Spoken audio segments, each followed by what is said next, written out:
¿Cuáles son las 5 solas modernas?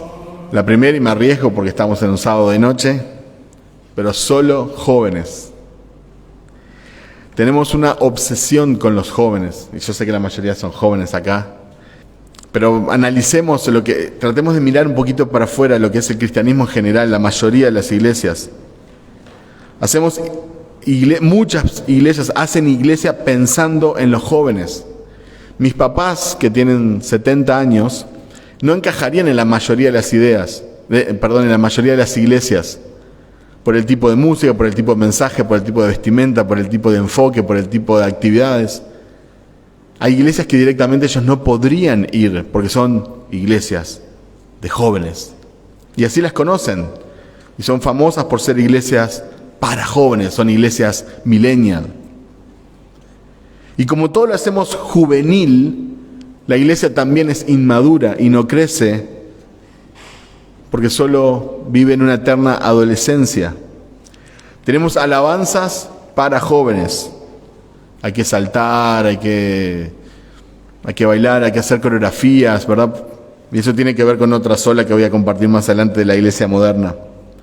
Hacemos cultos para jóvenes, hacemos campamentos para jóvenes, hacemos conciertos para jóvenes. Los pastores se visten con ropa juvenil. Tenemos Biblias para jóvenes, hacemos misiones para jóvenes, hay pastores de jóvenes. Y la mayoría de los ministerios juveniles son iglesias en sí mismos. Hay jóvenes que vienen al grupo de jóvenes, pero no son parte de la iglesia. Pero creen que son parte de la iglesia porque vienen a una actividad de jóvenes. Y no significa que está mal tener un grupo de jóvenes, un ministerio de jóvenes. Lo que estoy hablando es del enfoque que tiene la iglesia hoy en día. Como si la palabra de Dios fuera diferente para un joven que para un adulto. Como si los jóvenes necesitaran algo diferente a la palabra de Dios. ¿Cuál es el mensaje que estamos dando? Que la palabra de Dios pasó de moda, que los jóvenes necesitan algo más creativo. Solo entretenimiento. Otra sola de la iglesia moderna. La mayoría de las iglesias están llenas de eventos y actividades. Llenas. La mayoría de las iglesias también habla de la importancia de la familia, ¿verdad? Sin embargo, muchas iglesias un día tiene reunión de hombres, al otro día reunión de mujeres, al otro día reunión de jóvenes, al otro día reunión de solteros, al otro día reunión de matrimonios, al otro día reunión de abuelos. ¿Y cuándo está la familia reunida? Entonces nosotros por un lado hablamos de la importancia de la familia, pero como iglesia, y estoy hablando otra vez en general, hacemos un montón de activismo y hay muchos pastores que hacen sentir mal a la gente, porque si no vas a la actividad, si no vas a todos los cultos, y hay cultos que duran 3-4 horas y todos los días y hay que ofrendar y hay un montón de cosas y la gente se siente mal. Los grupos de jóvenes que los mencioné, si fueran grupos de jóvenes donde van a estudiar la Biblia, pero la mayoría de los grupos de jóvenes es pizza, Coca-Cola, juegos, competencias, videos, PowerPoints, ¿verdad? Porque los tenemos que entretener para que vengan. Pero otra vez estamos dando un concepto que es errado. Los ministerios de niños también. Juegos, premios, dulces, colorear, teatro, títeres. Me van a decir, son niños. Sí, pero los niños también necesitan la palabra. El evangelismo que hacemos. En lugar de ir a compartir el evangelio, decirle a una persona que está muerta en sus delitos y pecados y que Jesucristo tomó su lugar, que murió en la cruz para satisfacer la ira de Dios, eso es el evangelio. Vamos con carteles de abrazos gratis, hay música, teatro, payasos, malabares, y podríamos seguir, testimonios, pero en la mayoría de las actividades no se predica el evangelio. Las alabanzas es el estilo musical de moda, las letras son súper repetitivas, la vestimenta tiene que ser súper wow, porque tenemos que entretener a las personas. Entonces el propósito del culto en la iglesia ya no es exaltar a Cristo, es entretener a las personas. Y la meta de la predicación, o la meta de los predicadores, no es la santidad de las personas y que éstas agraden a Dios, es la diversión de las personas. Entonces nosotros no debemos de caer en eso. Dijimos solo jóvenes, solo entretenimiento, solo emociones. La alabanza es súper egocéntrica para poder manipular las emociones. Todo es yo tengo hambre, yo siento, yo quiero, yo. Ya no le cantamos a Jesús.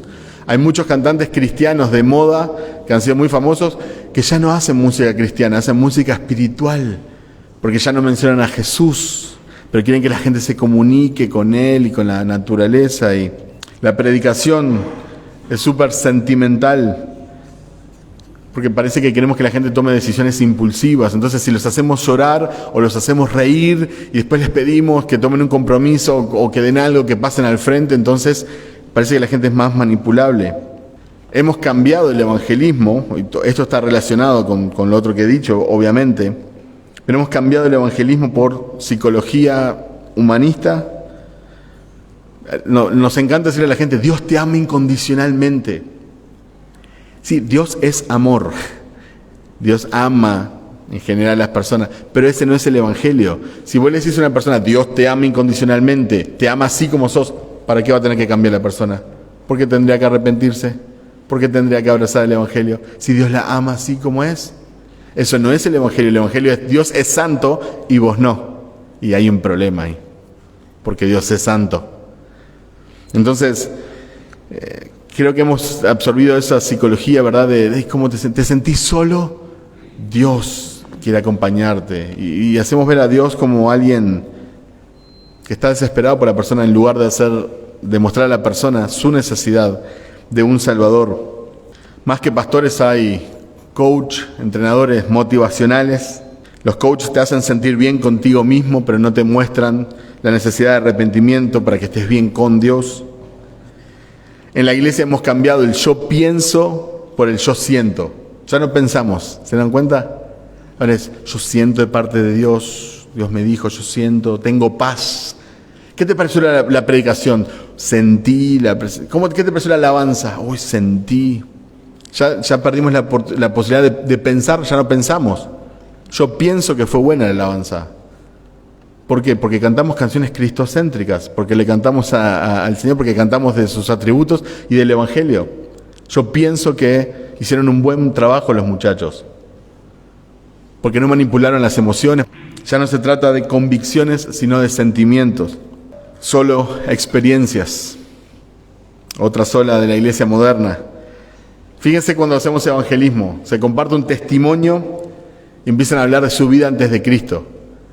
Y parece que hay hasta una satisfacción de contar, ¿no?, lo malo que éramos, y después, bueno, sí conocimos a Jesús, pero no contamos el Evangelio, no contamos por qué la ira de Dios fue expiada, por qué hubo un sacrificio sustitutorio, por qué el Cristo tuvo que morir, por qué Jesús se hizo maldición por nosotros.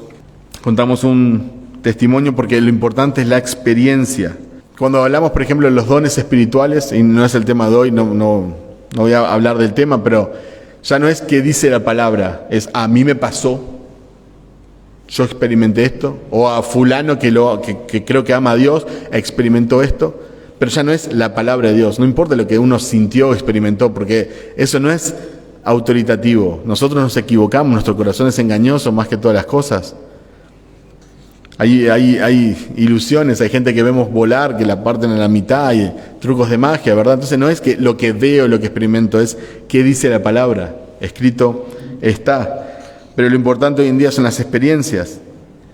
Y por eso, de vuelta, lo de sentir la presencia de Dios en el culto, o no siento la presencia de Dios en el culto, o siento una opresión, o siento la unción, o siento de parte de Dios, o Dios me habló, porque necesitamos experimentar experiencias.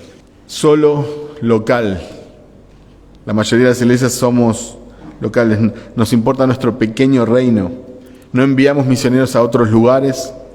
No sabemos nada de la necesidad de traducción bíblica. Ni sabemos que hay idiomas enteros que no tienen un solo versículo.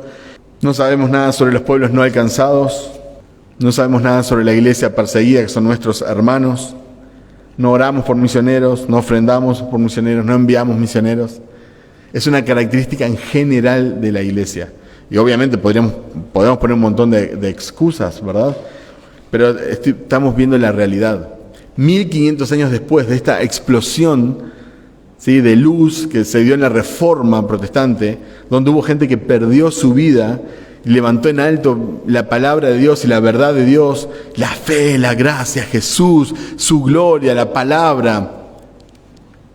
Y hoy en día en la gran mayoría de las iglesias, porque es difícil encontrar una iglesia sana, Es difícil encontrar un pastor sano, es difícil. La mayoría está más enfocado en otras cosas, porque hemos amado más las tinieblas que la luz.